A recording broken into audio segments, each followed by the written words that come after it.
रामायण में दो पात्र विलेन की तरह आज भी याद किए जाते हैं, एक मंथरा और दूसरी कैकई, जिसने अयोध्या में रामराज की स्थापना में विघ्न डालकर सब कुछ बर्बाद कर दिया। भगवान राम को वनवास और भरत को राज्य, ये टर्निंग पॉइंट राजा दशरथ को काल के गाल में ले गया और सारी प्रजा अनाथ हो गई। क्या यही सब बीजेपी में भी चल रहा है? यह सवाल इसलिए भी उठ रहा है क्योंकि जिस दतिया सीट को डॉक्टर नरोत्तम मिश्रा कांग्रेस से खींचकर खुद खून पसीने सींचकर भाजपा का गढ़ बना रहे थे, उसी दतिया उपचुनाव में उन्हें बीजेपी कुछ नेताओं ने ऐन वक्त पर धोखा देकर आशुतोष तिवारी को उतार दिया। हालांकि डॉक्टर नरोत्तम मिश्रा ने कैकई और आर मंथरा की मंशा के अनुसार धोखे को भी सिर माथे लिए और द्वार द्वार जाकर आशुतोष के लिए वोट मांगे। वे पूरे समय आशुतोष के साथ कंधा लगाकर खड़े रहे, चाहे वह नामांकन हो, कोई रैली हो या सभा हो।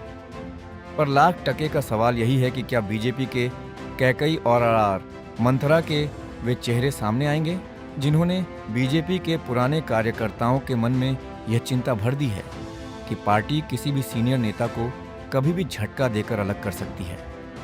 झटका और हलाल दोनों की अपनी महत्वता है, लेकिन झटकेबाजी को बीजेपी के एक बड़े वर्ग में सराहा नहीं गया है। दतिया में भी आम बीजेपी कार्यकर्ता ने जिस तरह से अपना विरोध प्रदर्शित किया, वह यह दिखाता है कि प्रदेश स्तर से चल रही डिक्टेटरशिप किसी को रास नहीं आ रही।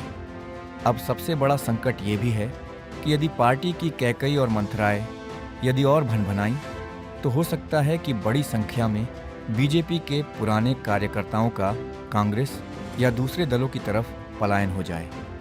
बात यह भी उठ रही है कि जब दतिया उपचुनाव की पटकथा के पीछे यदि डॉक्टर नरोत्तम मिश्रा हीरो थे, तो उन्हें टिकट से क्यों नहीं नवाजा गया?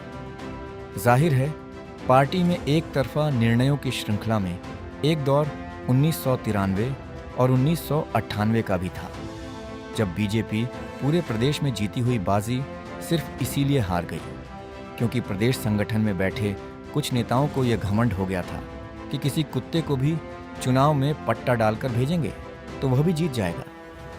लेकिन जनता ने दोनों बार ही उस समय के तत्कालीन नेताओं का घमंड और भ्रम दूर कर दिया।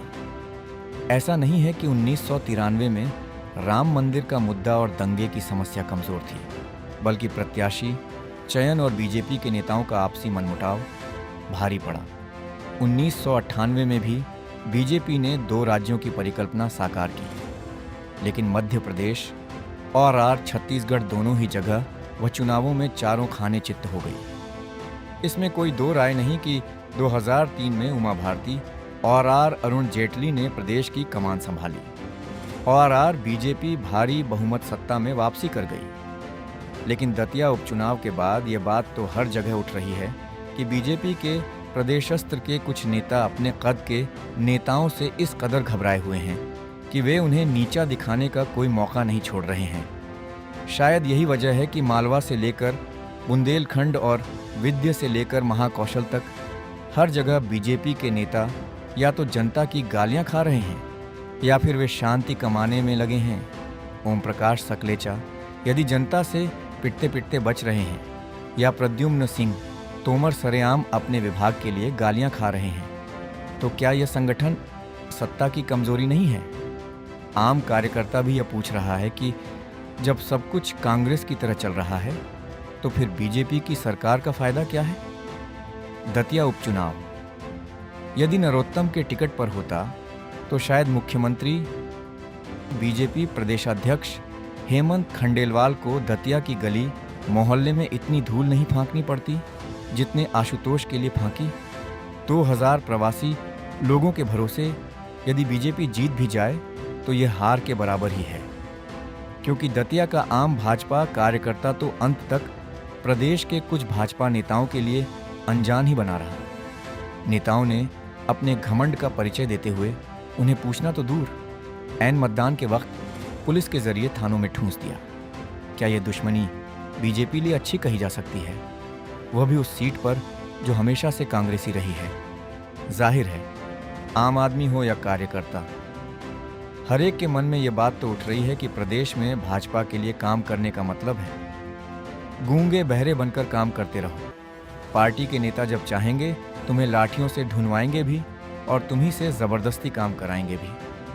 पर ग्वालियर, चंबल संभाग का आदमी इतना तो स्वाभिमानी होता है कि वह अपने अपमान का बदला जरूर लेता है।